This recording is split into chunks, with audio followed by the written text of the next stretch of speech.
London has a serious motive problem. A motive is basically when a bunch of teenagers come together at a public place and they hang out, listen to loud music, and take a lot of drugs together. I used to go to these often in my 17th year of life. So I was 17 years old, trying to make friends, trying to improve my own social skills, and instead I was met with a culture of taking drugs and doing weird shit. This was around the pandemic. In the UK there were 2 lockdowns, and after the second lockdown everybody just kind of stopped giving a shit. Technically we weren't supposed to go to motives, but teenagers still do their thing. Like, it had that whole vibe of being like, oh, forbidden and whatever, but I wish I never went. I started going to them when I was about 16, and up until I turned about 17 I was basically like taking drugs at these events. Like, me and my girlfriend, we would go around and like some person would be like, oh, £5 for MDMA, and you know, that's not a bad price, we're all broke, so we're gonna take that, you know. Oh, free fucking £5 drugs, oh yeah, let's take it, let's go, let's make sure we get enough gum, and that's it. We wouldn't prepare ourselves, we wouldn't give a shit about the consequences of any of taking those drugs. We would meet 13-year-old girls who take MDMA or ecstasy every weekend.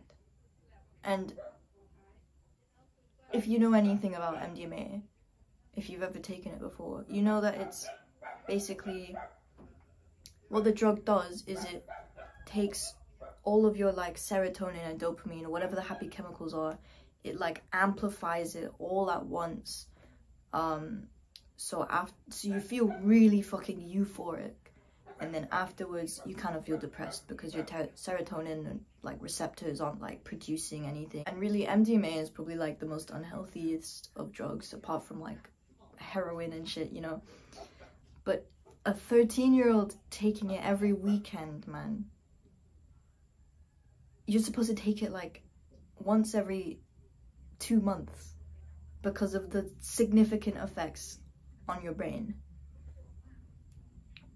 We went to another motive and we met this like 15-year-old guy. He had sleeping pills and he crushed them up in his hand and he snorted them. Like, sleeping pills, bro. What the fuck?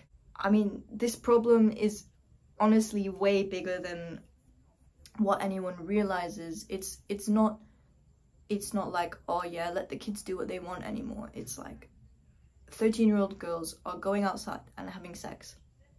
There are 11-year-olds having sex.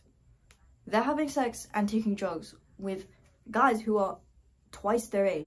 I mean, maybe it's just a UK problem, like specifically in the UK or in London or whatever, but I think it does spread out more to the West as well, because you've got all these things in the media, like TV shows like Euphoria, and you've got rappers who idolize gang violence and having sex, basically. I mean, literally in London, like every other day you'll hear about a 15-year-old getting stabbed.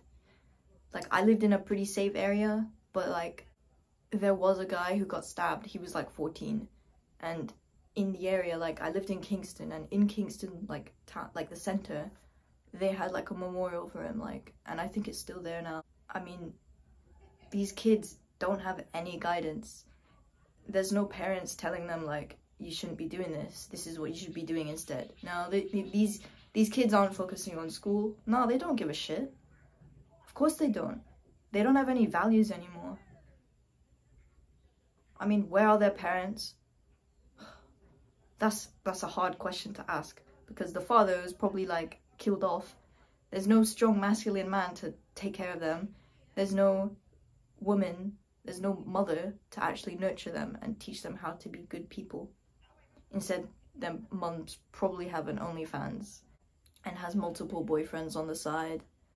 I mean, nowadays, like, women are encouraged to be a little bit, you know, promiscuous and have sex all the time. Like, oh, you had sex with 5 different guys this week? You go, girl. Feminine power. Like, this is so bullshit, bro.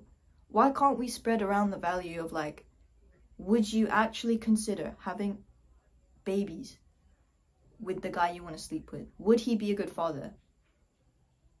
We don't think about this shit. A teenage pregnancy, fucking teenage drug abuse, like all this shit is all linked together. It's just fucking appalling how blatant this problem is when you go to a London motive. I don't even know what to say about this, but if you're around that age and you have friends who are taking drugs and going to motives, going to parties, just don't. As a teenager, it's so easy to just see your friends doing something and you need to do it too. Like, I remember going to a party and like everyone vapes now, right? No one really smokes cigarettes. And there was this one guy who was like, oh, I don't vape. And everyone in the group was like, really?